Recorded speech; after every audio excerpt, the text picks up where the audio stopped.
Hello student, आज हम बात करेंगे इफ़िशियंसी ऑफ ए ट्रांसफार्मर की। Efficiency of a transformer define as the ratio of output of the transformer to the input. Transformer has no rotating part, so its efficiency is much higher as compare to the rotating machine.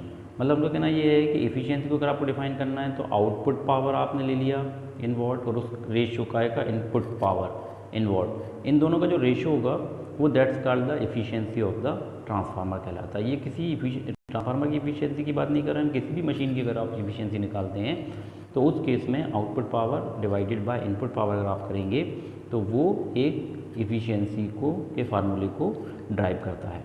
अब इन्होंने लिखा है कि चूँकि transformer में कोई rotating part नहीं होता है, रोटेटिंग पार्ट मतलब कोई मूवेबल पार्ट नहीं होता, जैसे मोटर की अगर हम बात करें या हम फैन की बात करें तो सब में एक रोटेटिंग पार्ट होता है, जबकि ट्रांसफार्मर में कोई रोटेटिंग पार्ट नहीं होता। तो इसकी जो इफ़िशियंसी होती है वो मच हायर होती है as compare to the rotating machines, क्योंकि उन रोटेटिंग मशीन्स होती हैं उनमें लॉसेस ज़्यादा होते हैं, ट्रांसफार्मर में रोटेटिंग पार्ट नहीं होता इसलिए लॉसेस कम होते हैं। तो अगर हम इसकी इफ़िशियंसी के फार्मूले को दोबारा लिखना चाहें तो हम लिख सकते हैं आउटपुट से divided by output plus losses. अब हमें पता है कि लॉसेस जो है ट्रांसफार्मर में दो टाइप के होते हैं, एक होता है पीआई मतलब आयरन लॉस। आयरन लॉस कहाँ होता है? आयरन लॉस ट्रांसफार्मर की जो कोर होती है, ये जो कोर होती है ट्रांसफार्मर की, ये वाइंडिंग्स है, इसमें ये जो कोर आप देख रहे हैं ये कोर, इस कोर में जो लॉसेस होते हैं वो आपके आयरन लॉस कहलाते हैं। अब पीसी मतलब क्या होता है? पीसी मतलब होता है कॉपर लॉस। तो ये जो वाइंडिंग आप देख रहे हैं यहाँ पे ट्रांसफार्मर की, इस वाइंडिंग में जो भी लॉसेस होते हैं वो आपके कॉपर लॉसेस कहलाते हैं। और दोनों को यूनिट जो होती है वो वॉट होती है, वॉट में हम दोनों को फाइंड आउट करते हैं। लॉसेस को अगर हमें यूनिट लिखना है तो लॉसेस की यूनिट वॉट में होगी। तो अब अगर हम फार्मूले को ड्राइव करें तो देखिए output power is equal to क्या होती है? आउटपुट पावर मतलब V2 सेकेंडरी साइड का वोल्टेज, I2 सेकेंडरी साइड का current into cos phi two. Cos phi two मतलब इस वोल्टेज और इस करंट के बीच का एंगल। तो ये हो जाएगा आपका V2I2 कॉस फाई टू मतलब output power of the secondary side. अब यहाँ पे अगर हमने इसको पुट कर दिया, देखिए V2I2 cos phi two output power plus losses. तो लॉसेस क्योंकि दो टाइप के होते हैं, एक होता है आयरन लॉस, एक कॉपर लॉस, तो हमने यहाँ पे पुट कर दिया PC प्लस PI। अब PC जो रहता है PC plus PI, copper loss plus iron loss. तो ये PI एक्चुअल में यहाँ पे थोड़ा सा ये गलत लिख गया है, ये है आपका एक्चुअल में PI, ये PI है आयरन लॉस, और ये जो कॉपर लॉस है उसकी वैल्यू होती है I स्क्वायर R। अब I कौन सा लेना है आपको और R कौन सा लेना है? तो देखिए यहाँ पे डिपेंड करता है कि अगर आपके पास एक वाइंडिंग है, ये वाइंडिंग है ट्रांसफार्मर की प्राइमरी, ये सेकेंडरी वाइंडिंग है, तो प्राइमरी साइड भी रेजिस्टेंस होगा R1 और सेकेंडरी साइड भी रेजिस्टेंस होगा R2। तो हमें क्या है एक्चुअल में ट्रांसफार्मर के पूरा का पूरा ट्रांसफार्मर की वाइंडिंग के लॉस को फाइंड आउट करना है। मतलब हमें ये भी बताना है कि प्राइमरी साइड का लॉस कितना था, हमें ये भी बताना है कि सेकेंडरी साइड का लॉस कितना था। तो हमें यहाँ पे जो बताना है लॉस, वो टोटल लॉस बताना है। तो हम क्या करते हैं, दोनों रजिस्टेंस की वैल्यू को लेते हैं। तो दोनों रजिस्टेंस की वैल्यू को कैसे ले सकते हैं कि अगर हम प्राइमरी साइड का करंट ले रहे हैं I1, अगर हम प्राइमरी साइड का करंट ले रहे हैं I1, तो प्राइमरी साइड का रेजिस्टेंस R1 तो आ ही जाएगा इसके साथ, प्लस क्या होगा R2 अब यहाँ पे रह गया सेकेंडरी साइड का, तो R2 को हम उठा के ट्रांसफ़र कर देंगे जिसकी वैल्यू हो जाएगी R2 डैश। तो यहाँ पे हो जाएगा प्लस R2 डैश के नाम से यहाँ पे आ जाएगा। तो अब ये I1 प्राइमरी साइड का करंट, तो I1 का square plus R1 plus R2 dash, या इन दोनों को अगर हम मिला के लिखें कि R1 प्लस R2 डैश, तो ये किसके बराबर होता है? R इक्विवेलेंट, और इसमें लगा सकते हो आप P refer to primary side. इसको हमने प्राइमरी साइड रेफर किया था। इसमें जब हम लॉस निकालेंगे तो फिर हमें यहाँ पे I1 से स्क्वायर करना पड़ेगा, I1 के स्क्वायर से। अगर यही चीज़ हम देखें सेकेंडरी साइड, तो ये आपका प्राइमरी साइड का ये हमारा प्राइमरी साइड का रेजिस्टेंस है R1, प्राइमरी साइड का रेजिस्टेंस हमारा R1 है, सेकेंडरी साइड का रेजिस्टेंस हमारा जो है वो R2 है। तो अगर हमको सेकेंडरी साइड का करंट लेना है, मतलब I2 अगर हमें लेना है, तो फिर सेकेंडरी साइड का रेजिस्टेंस यहाँ पे I2 का स्क्वायर R2 अपना आ जाएगा, और प्राइमरी साइड के रेजिस्टेंस को उठा के रेफ़र कर देंगे तो प्लस R1 डैश, तो ये कहलाएगा R equivalent refer to secondary side. तो सेकेंडरी साइड को रेफ़र करते हुए हमें यहाँ पे वैल्यू को लेना है। तो मतलब ये जो आप I2 का स्क्वायर देख रहे हैं, ये डिपेंड करेगा कि आपको प्राइमरी साइड का करंट लेना है या सेकेंडरी साइड का करंट, दोनों साइड के करंट को लेते हुए आप इसको फाइंड आउट कर सकते हैं।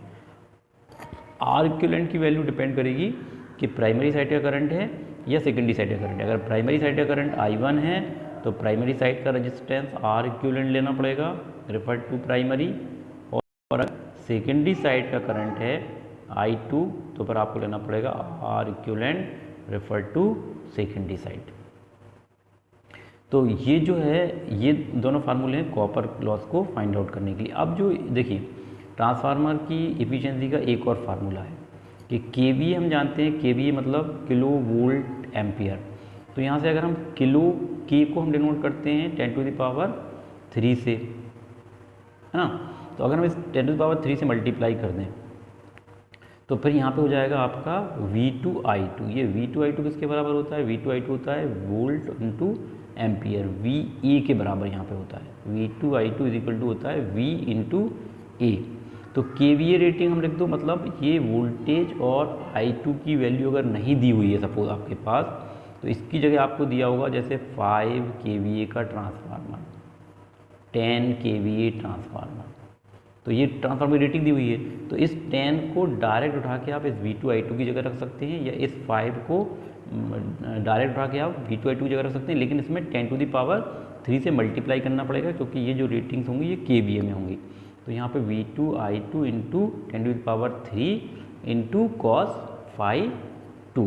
तो यहाँ पे आपको V2I2 की अगर वैल्यू नहीं दी हुई है और ट्रांसफार्मर की रेटिंग दी हुई है KVA में, तो डायरेक्ट उसको उठा के पुट करिए into cos phi 2 power factor से मल्टीप्लाई करिए, नीचे भी वही वैल्यू को पुट करिए। PI और PC की अगर वैल्यू दी हुई हैं तो यहाँ पे आप इसको पुट कर सकते हैं। लेकिन अगर आपके ओपन सर्किट या शॉर्ट सर्किट टेस्ट की कंडीशन की बात करें कि ओपन सर्किट टेस्ट जो होता है उसमें आपको जो लॉसेस हम फाइंड आउट करते हैं ओपन सर्किट टेस्ट में, वो करते हैं PI आयरन लॉस, और शॉर्ट सर्किट टेस्ट में जो हम लॉसेस फाइंड आउट करते हैं वो होते हैं PC। तो लेकिन PI जो होता है वो रेटेड वोल्टेज, यानी रेटेड वोल्टेज पे फाइंड आउट किया जाता है, और शॉर्ट सर्किट टेस्ट में जो PC होता है वो रेटेड करंट पे फाइंड आउट किया जाता है। तो पर हमें ये देखना पड़ेगा कि ओपन सर्किट टेस्ट में दिया हुआ डेटा PI और शॉर्ट सर्किट टेस्ट में दिया हुआ डेटा PC, ये दोनों की वैल्यू रेटेड वोल्टेज और रेटेड करंट पे कैसे हम फाइंड आउट, दिया हुआ है फाइंड आउट है उसके ऊपर, अगर रेटेड वोल्टेज और रेटेड करंट पे दी हुई है तो फिर आप डायरेक्ट उठा के यहाँ पे पुट कर सकते हैं। अगर नहीं दी हुई तो फिर आपको उसको फाइंड आउट करना पड़ेगा। अब यहाँ पे आयरन लॉसेस दिए गए हैं, देखिए V2I2 cos phi 2 ये सेकेंडरी साइड का वोल्टेज हो गया, I2 full load secondary current, cos phi 2 power factor.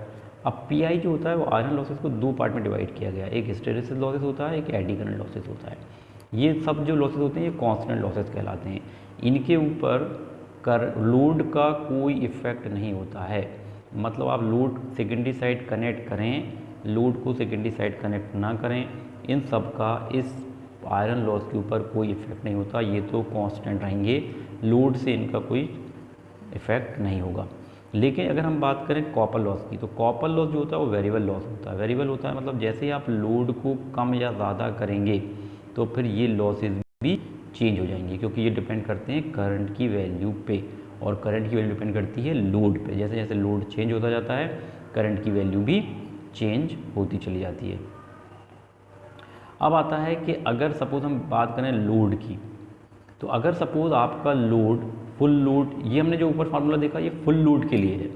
अगर आपका फुल लोड है, पूरा का पूरा ट्रांसफार्मर लोडेड है, लोडेड फुल लोड का मतलब कि अगर ट्रांसफार्मर पे 10 फैन चलने थे, पूरे के पूरे 10 लगे हुए हैं, तो इसका मतलब फुल लोडेड है उसमें फिर आपको कुछ चेंज नहीं करना है। लेकिन अगर सपोज़ आप 10 फ़ैन की जगह 7 फ़ैन चला रहे हैं, 6 फ़ैन चला रहे हैं, 8 फ़ैन चला रहे हैं, 5 फ़ैन चला रहे हैं, तो फिर वो जो लोड है वो वेरी करेगा, और लोड जब वेरी करेगा तो फिर उसके अंदर एक फ्रैक्शन एस से हम मल्टीप्लाई करना पड़ता है। यदि फ्रैक्शन एस जो होता है वो 1 होता है, किस कंडीशन में, जब हमारा ट्रांसफार्मर फुल लोड है। फुल लोड इट मीन्स कि ट्रांसफार्मर अगर 10 फ़ैन के लिए डिज़ाइन किया गया था तो 10 के 10 फ़ैन उसके ऊपर लोडेड हैं, लगे हुए हैं और चल रहे हैं, तो उस कंडीशन में आपको यहाँ पे x की वैल्यू 1 लेना है। लेकिन अगर सपोज़ 5 फ़ैन है तो कितना लोड हो गया, 1/2, 50% हो गया। तो फिर x की वैल्यू कितनी हो जाएगी, अब यहाँ पे x की वैल्यू हो जाएगी 1/2। फ्रैक्शन की जो वैल्यू है वो डिपेंड करेगी लोड पे, कितने परसेंट लोड है। अगर 70% लोड है तो 70 हो जाएगा, 60% लोड है तो 60 हो जाएगा।